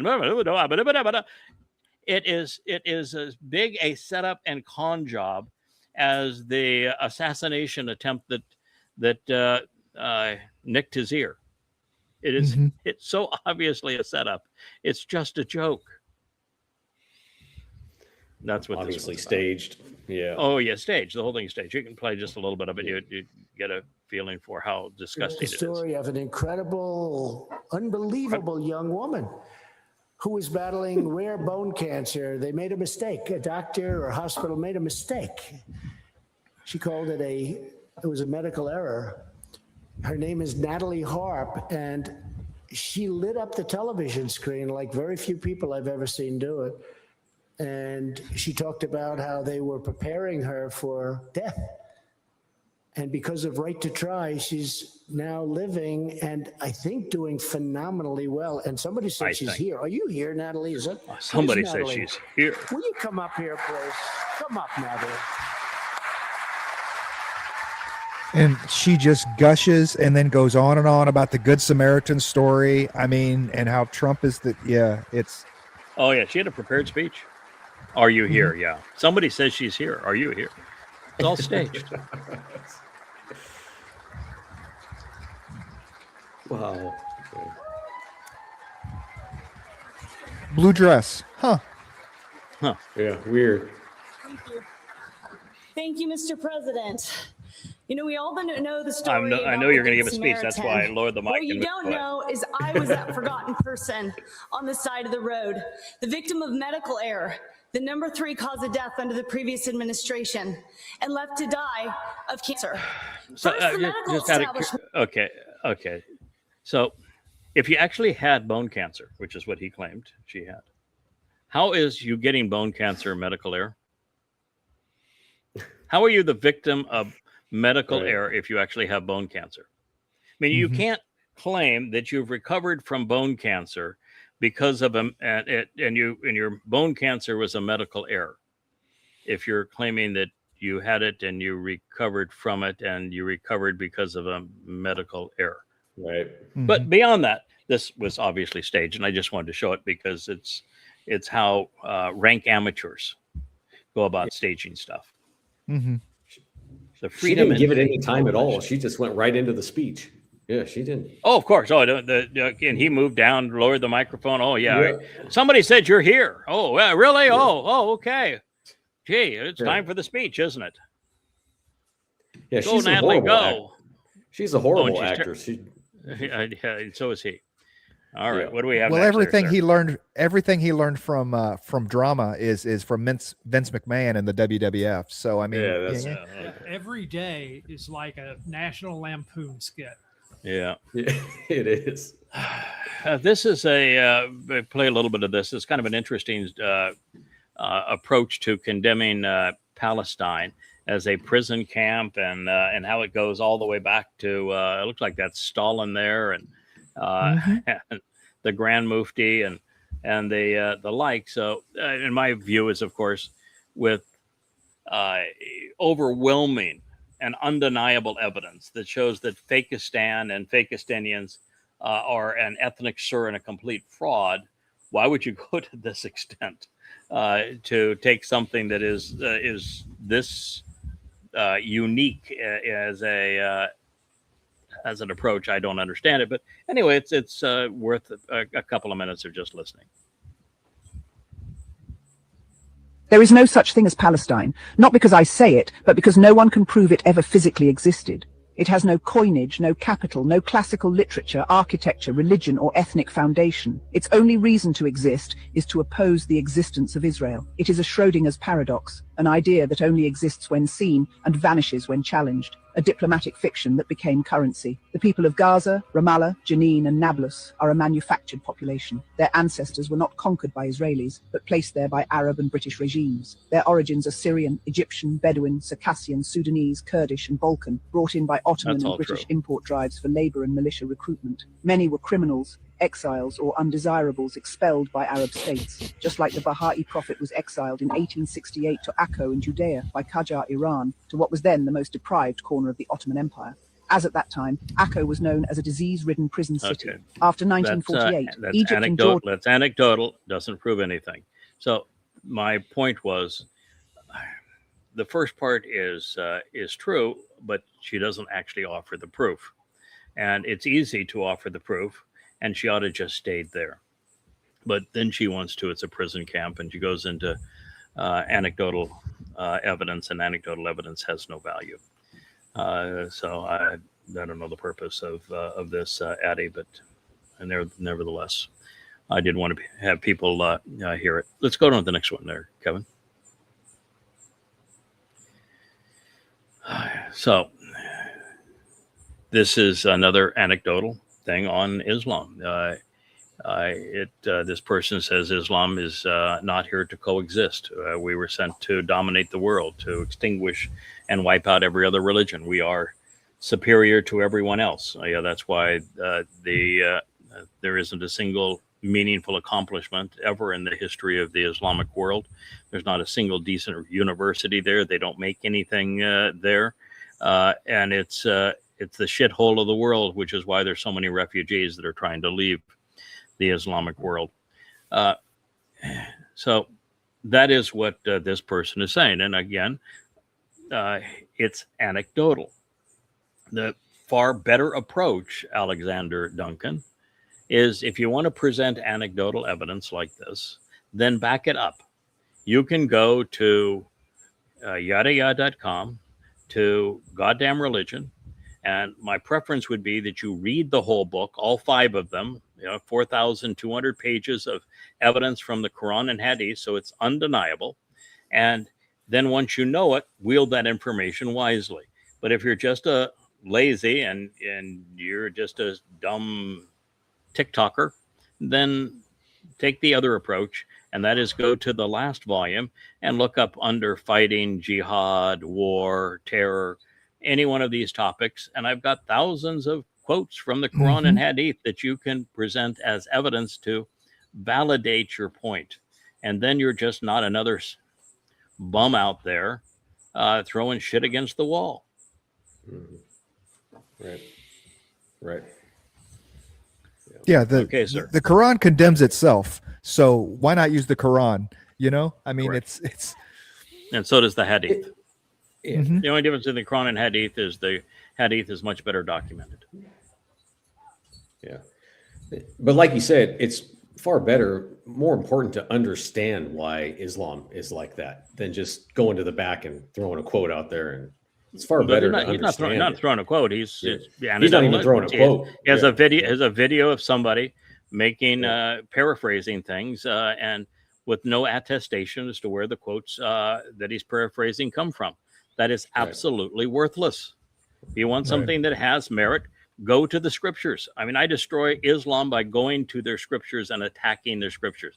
I destroy Christianity by going to the scriptures and destroying the credibility of the scriptures. The same thing is true with Judaism. If you can say that I don't like a Jew, that's meaningless. If you can say that there was a Muslim that said nasty things, that's meaningless. That's not rational. It's not helpful. It's just antagonizes people. Stop it. Yeah. Start using your brain, please. Yeah. Okay, sir, what do we have next?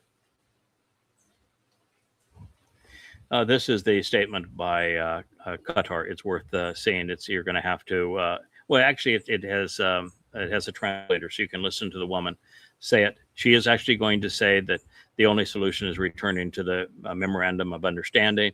It's going to praise the situation, the negotiations between Iran and Oman to open the Strait of Hormuz back up under, obviously, their toll system, but that the war has to end, and it's got to end on the basis of the memorandum of understanding, which he's very clear to say that was broken, and obviously he knows who broke it.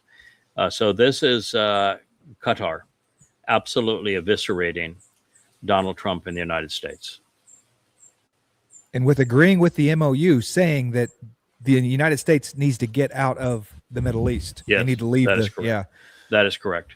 So U.S. is screwed on, has not only lost the war against the eastern side of the Persian Gulf, it has now lost the war against the western side of the Persian Gulf, against both Sunnis and Shia.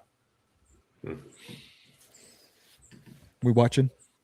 Yes. I want you to listen. First of all,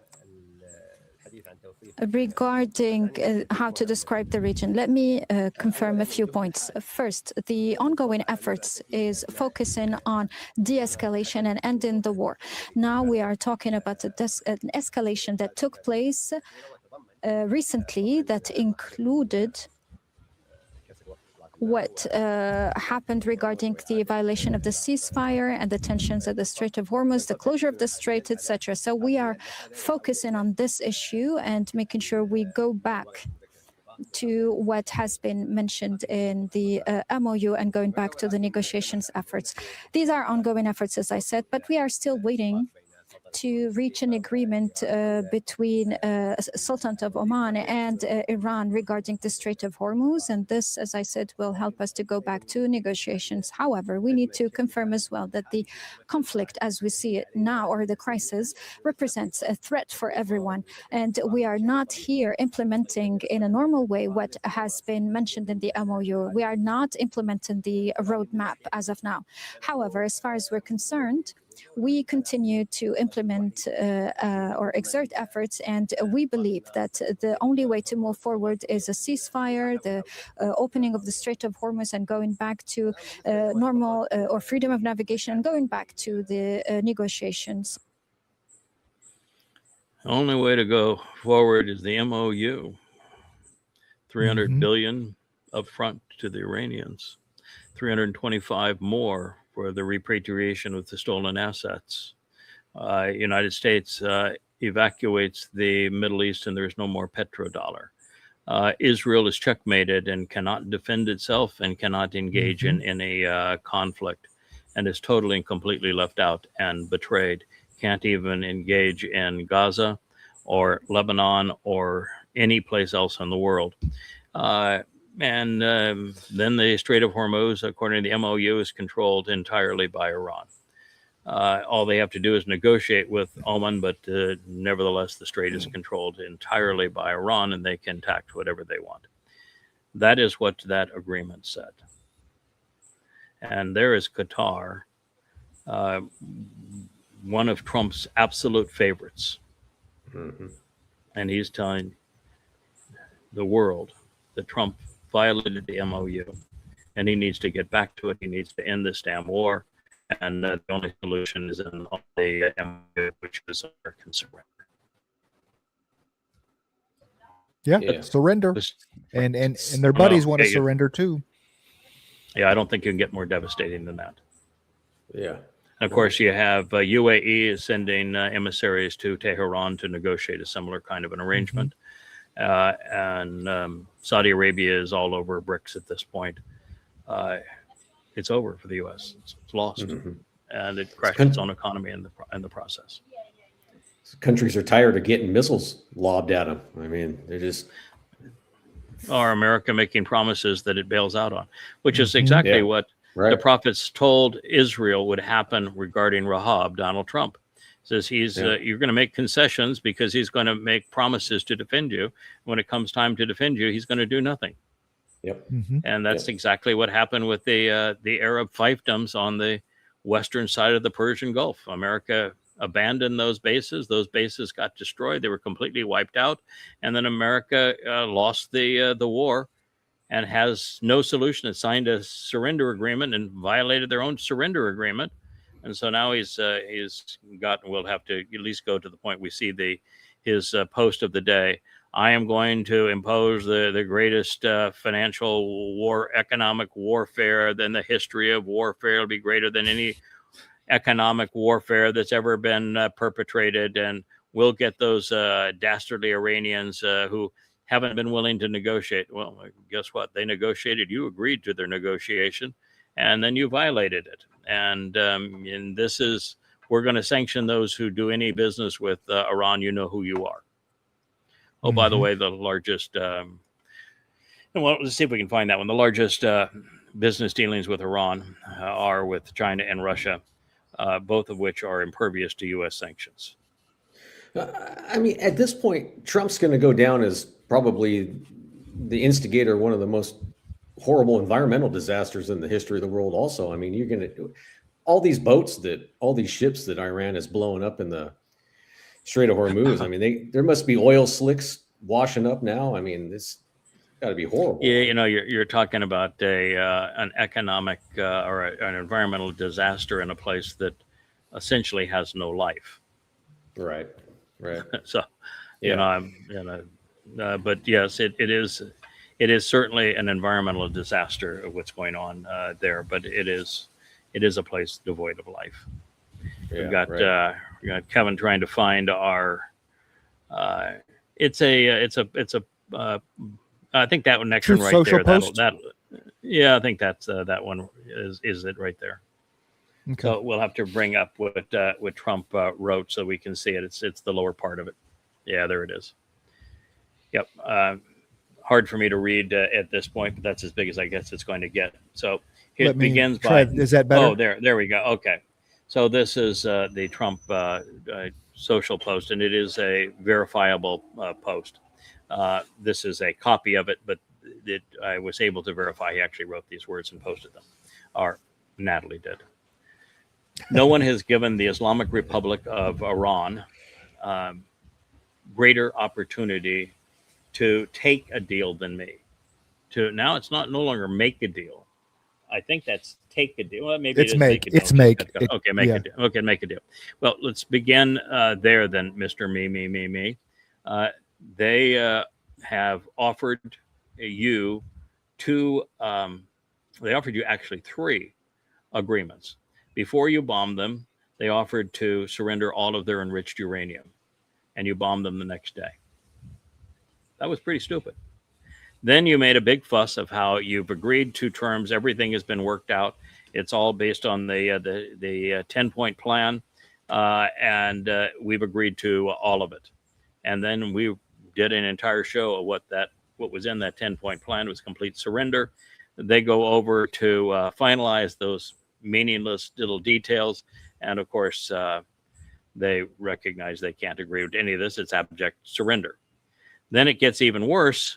And the world's imploding economically, and now the Ukrainians say, all right, I mean, not Ukrainians, but the Iranians say, here's our deal. And it's worse than that 10-point plan. Now it's a 14-point plan, total surrender by the United States, $325 billion given to the Iranians, and the Iranians have total control over the Strait of Hormuz, and America must abandon the Middle East, which is the end of the petrodollar, and Israel can't defend itself in any theater. And that's what he actually signed.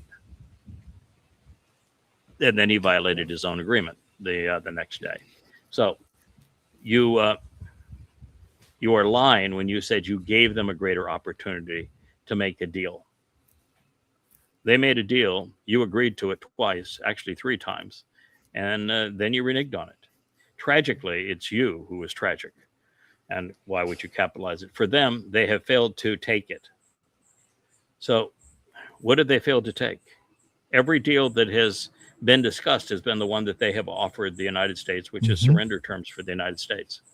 And it's you who have taken it twice and then rejected what you have accepted.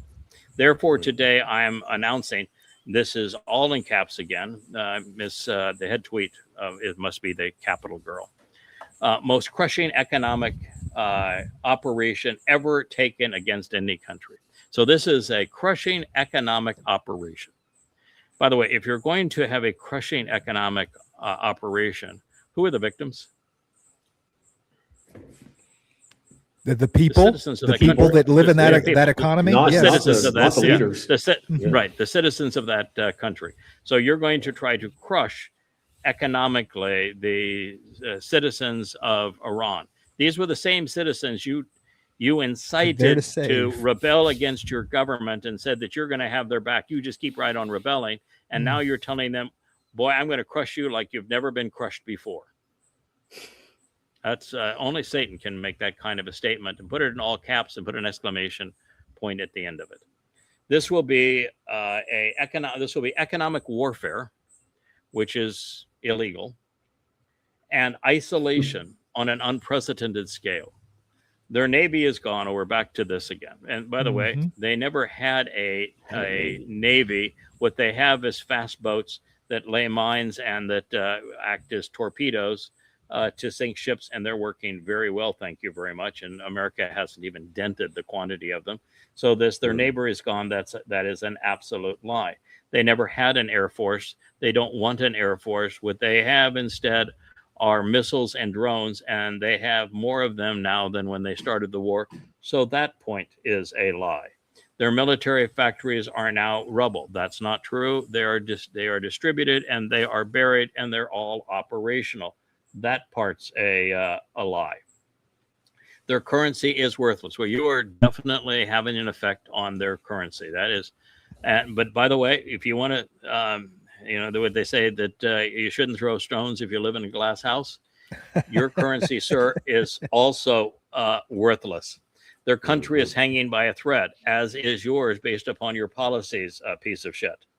Today, I'm also announcing that any country that allows financial institutions, businesses, then this is why would this be also if this is his plan?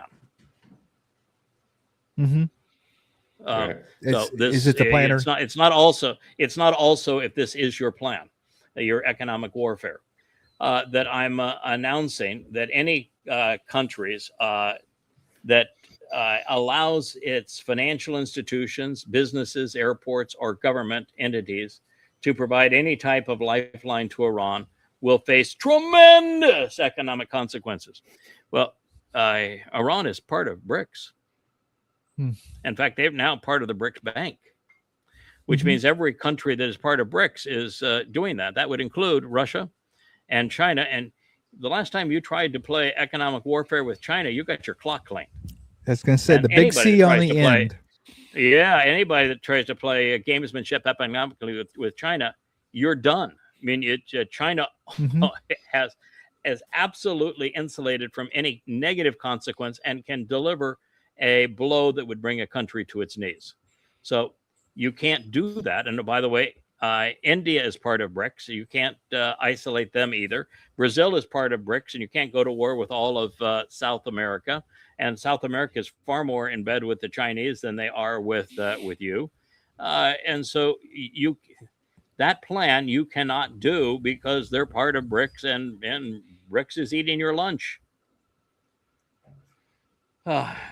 Oil smuggling, although you can be a pirate and you can steal tankers, but you can't smuggle oil, but you can be a pirate and steal tankers. But we don't have there's no hypocrite in the White House, do we? Swap lines. The swap lines are run by Qatar and United Arab Emirates. Those are the two that that have the black market on Iranian oil, and have for years, and they're your only remaining allies. And you just heard one of them say, "We're done with you, Trump," and the other one sent envoys to Tehran 2 days ago to say, "We're done with you, Trump." So you can't do that, because now you would absolutely crush what little remains, the thread of your petrodollar. As well as exchange houses, which is BRICS, and ship registries and front companies. By the way, America doesn't have a ship registry anymore. The next Ford class carrier was supposed to be the John F. Kennedy, and it's now more than 10 years delayed. And it was supposed to be 20% less money than the previous one because of all the prior lessons. The previous one is in dry dock for the next 2 to 3 years. We have 2 other carriers that are in dry docks just for quick retrofits, and 4 or 5 years later, they're still in dry dock. America can't even maintain its Navy. Can't even keep the rust off of them. Can't keep the toilets and the laundries working. Can't keep them with food and sanitary goods. And you want to talk about the ship registries and what you're going to do to other countries when you have no merchant marine anymore? Mm-hmm. All it needs to stop now. And because I wrote now in capital letters, you better do what I'm telling you. It needs to stop now. And you know who you are. You know who you are. I don't have a clue, but you know. This will be an economic D-Day. Oh boy, I'm evoking World War II. I'm gonna do an Eisenhower on him. Pretty soon we'll see Trump standing next to Ike, and our ally, and we and all of our allies to. We need all of our allies to stand up. America doesn't have any allies anymore, thanks to you. With the United States of America to isolate and defeat the Iran threat. The rest of the world is with Iran and not with America. Sorry, but that's what you've done. These maniacs, no, the maniac is in the White House, are on the ropes. Yeah, yes, you are. Yep. Will bear these historic measures, all in caps again, and it's going to cripple them. These measures are not against them, and you can't impose it on anybody else, because you have no control over anybody else. And every time you've tried sanctions on them, including the Arab Sunni fiefdoms, you're shooting yourself in the foot. And their ability to project terror worldwide. Iran will never have a nuclear weapon. They didn't have a nuclear weapon. They're going to have one now, but they didn't have one in the past. Thank you for your attention in this matter. Now, in all caps, thank you to the head tweeter.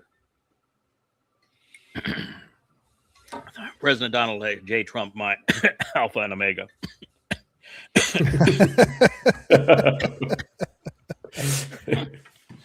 And the shit that I wipe every day. Yes. Both hands.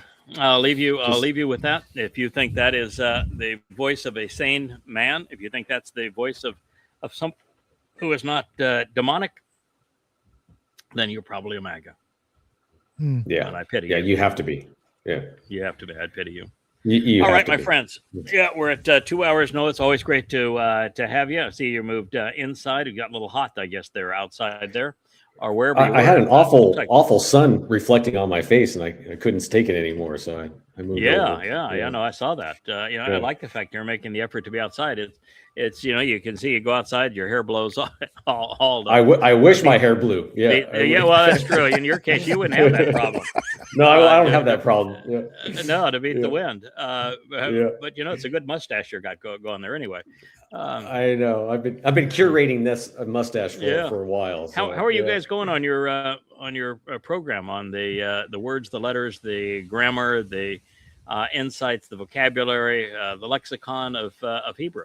Yeah, it's going to be a great program. We're getting closer. As you know, Kirk is a little tied up at the moment, getting things sold. I've been busy. So Perry is is He's making great working progress. with us.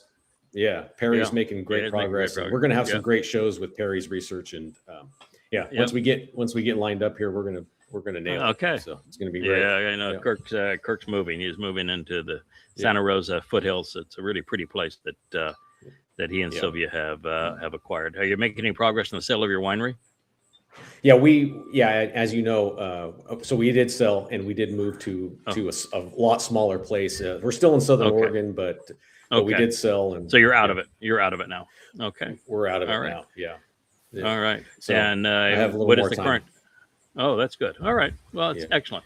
Thank you, Kevin. It looks like we got a decent feed from the new Starlink antenna. We now have 2 of them. We may end up with 3 of them. We're going to see if we're going to blend them together or what we're going to do. But at this point, we do have our second Starlink account, and it seemed to work fairly decently. We'll see how things progress. But yeah, so far so good.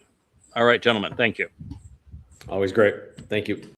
Hey there, thanks for tuning in. That was Fetch. Gotta run now. Catch y'all on our next podcast.